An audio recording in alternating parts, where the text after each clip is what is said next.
Et double vrille et demi enfin. C'est pas trop mal, hein. Ouais, c'est le même exercice que celui qui avait permis de s'imposer à Maribor il y a quelques jours. Meera Kroenen, la néerlandaise, mais cette fois-ci, et comme on l'avait noté avec Sasso Bertoncelge aussi, avec beaucoup plus d'amplitude. Allez. Pression supplémentaire sur les épaules de la néerlandaise qui confirme quand même ses bonnes dispositions. Retenez bien ce nom-là, Meera Kroenen. C'est une généraliste. Sur ce double salto arrière corps carpé notamment, beaucoup de hauteur, hein. La vrille et demi pied décalé, ronde flic-flac et double vrille. Elle peut encore s'améliorer sur cette difficulté-là, au niveau de la tenue de jambe notamment. 13.600, elle est devant Kim Eun-yang, la nord-coréenne. Yekaterina Kourbatova. C'est l'une des chouchoutes, c'est l'une des stars ici à Moscou, tout juste 17 ans. Twist double avant, avec de la marge.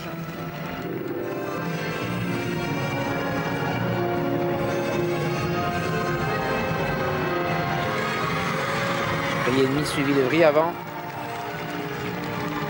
L'an dernier, elle s'était imposée au saut et aux barres asymétriques. Ici, pour le moment, elle n'a qu'une 4e place au saut féminin dans cette finale. Elle veut décrocher l'or.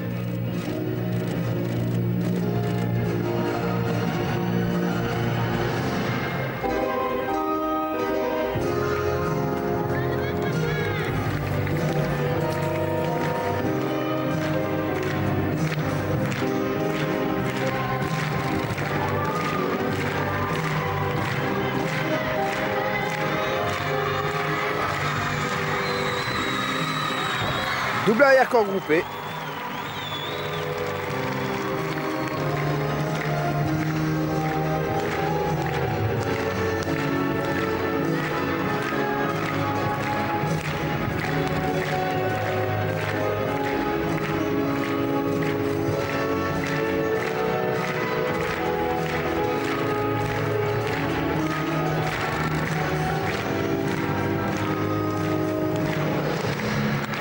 Ah, elle va avoir un truc en plus, ouais. Quand elle va gagner un peu en maturité, un petit peu à l'image des Svetlana Boginskaya, Korkina et consorts. Elle sait jouer avec le public dans sa chorégraphie, dans ses petits sourires. Yekaterina Kourbatova, on l'a dit, elle a fait partie de cette équipe championne d'Europe à Birmingham avec la Russie. Alors il y a encore 2-3 petites imperfections, mais gym particulièrement intéressante. Il y a des potentiels, ouais. Vrille et demi, suivi de salto avant vrille.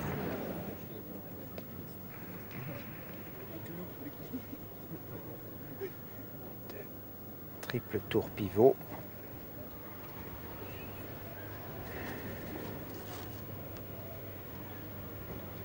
Et les éléments chorégraphiques pour l'utilisation maximale de l'espace de ce praticable avec la note à suivre.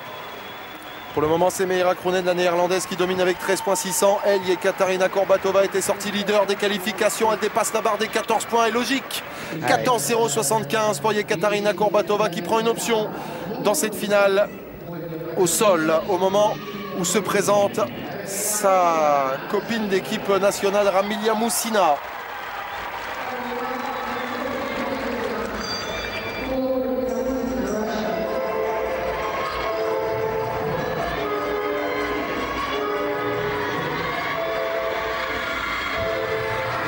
Double arrière tendu, voilà. Il y a longtemps qu'on n'avait pas vu ça, tiens.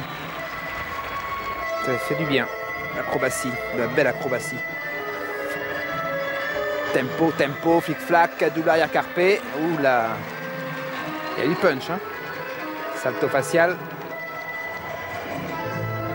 Ah, petite faute là sur le pivot. Ouais. Déséquilibre. Il aurait dû être triple. Ah, certainement. Pénalisé là.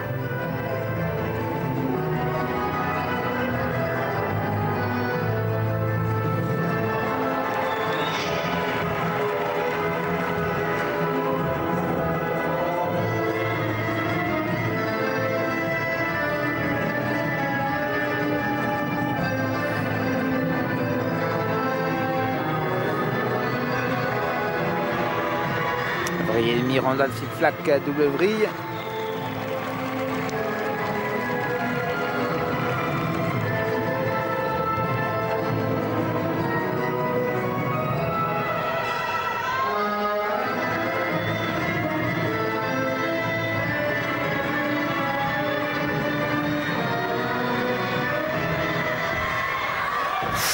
Double arrière groupé là aussi.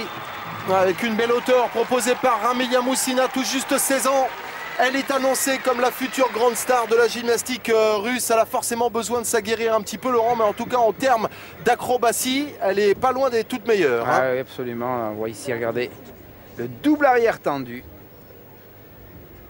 Magnifiquement exécuté, hein, la technique. Énormément de punch, hein. Vous voyez l'amplitude qu'elle peut prendre pour l'exécution de ses acrobaties, le double tempo. Flic-flac suivi de double arrière, carpé. Ah oui, c'est au-dessus. Hein. Et Ramilia Moussina, on est en train de commenter carrément au téléphone portable. En direct. Double arrière groupé, effectivement, bien genou serré. Tout y est. Parfaitement exécuté, très vraisemblablement dans cette finale au sol féminin. C'est un double russe qui est en train de se profiler avec Yekaterina Kourbatova, 14.075, qui va s'imposer devant Ramilia Moussina, 13.825. C'est sa première sortie dans une compétition internationale, dans un tournoi de catégorie 1 en Coupe du Monde, Laurent, et c'est déjà une médaille d'argent pour Ramilia Moussina. Voici le podium avec Meira Krounen qui confirme elle aussi ses belles dispositions. Et oui, elle confirme Maribor. Hein. Voilà une gymnaste dont on va parler très certainement, effectivement. Et pour clore ce spectacle et cette 5e édition des Étoiles mondiales de la gymnastique artistique, voici la finale à la barre fixe. Alors si ça doit être du même niveau que toutes les acrobaties qu'on a eues depuis le début de ce programme, Laurent, il va falloir commencer à s'accrocher. Hein. Oui. La barre fixe avec tous les lâchers de barre. Même si l'on est surpris de ne pas voir dans cette finale des gyms comme Epke Zonderland, notamment néerlandais volant, Josh Pegan qui vient de s'imposer à Maribor. Ouais. Il y a des choix qui sont faits dans les programmes. Tim McNeil.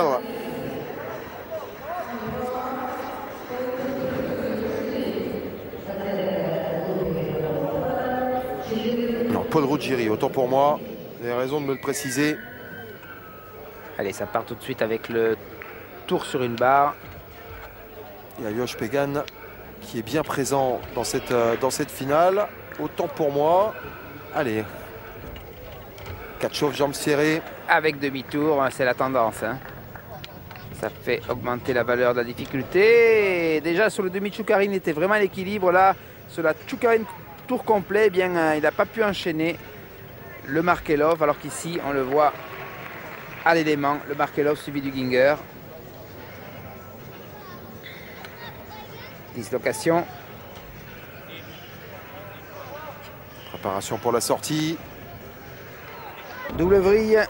Ouais, c'est pas mal. C'est pas mal pour ouvrir cette finale à la barre fixe pour Paul Ruggieri.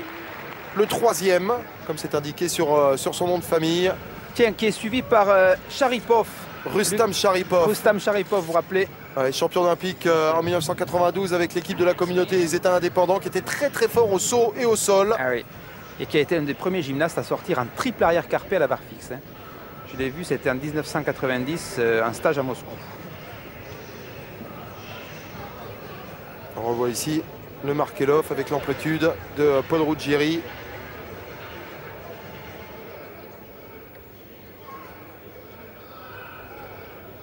Sa première sortie internationale hein, dans un tournoi Coupe du Monde de catégorie A avec l'équipe des États-Unis. Ce jeune gym de tout juste 20 ans. Avec un magnifique Katchov tendu avec demi-tour là. Belles images. Et la sortie en double vrille. Double tendu bien sûr avec double vrille. Hein. Et la note 15.075 pour ouvrir avant le passage de Mikhail Bodnar, le russe. On rappellera qu'en qualification, Ruggieri était sorti leader avec 15.375 devant Aliosh Pegan, le Slovène 15.325. Bodnar est lui passé en 4e position, une qualification importante, Laurent, puisqu'on le rappelle, elle détermine les 8 meilleurs qualifiés donc pour la finale. Allez, passement filet. Et tout de suite, un Kovacs tendu avec vrille, avec énormément d'amplitude. Hein. Là, il y a de la technique et de la prise de risque. Demi-Tchoukarine qui manque avec Kovacs. Oula, enchaînement de 2 difficultés D. Et c'est pas fini, regardez ici. Kovacs avec vrille. Et que Zonderland, le néerlandais, n'est pas là, mais il y a Mireille Bodnar, découverte de la gym russe masculine, qui est en train de faire très très fort, tout juste 20 ans, Laurent. Lui aussi, première compétition majeure dans sa carrière, et on le découvre. C'est un bariste, hein, on le voit dans ce type de travail. Regardez, bien aligné. Calder, la sortie. Double tendu avec Vrille. Oh oui, c'est fort. C'est très très fort ce qu'il a réalisé là. Regardez ici le Kovacs tendu avec Vrille rattraper la barre. Il faut s'imaginer quand même que le corps, on lâche devant la barre. Regardez, on lâche devant la barre. On passe par-dessus la barre avec une vrille et on rattrape au millimètre. Ouais, et quelle est la pression ressentie dans les bras au moment de la réception? Ah là, c'est énorme, c'est énorme. Vous savez, à la verticale, on a des pressions variant entre 500 et 800 kg. Hein.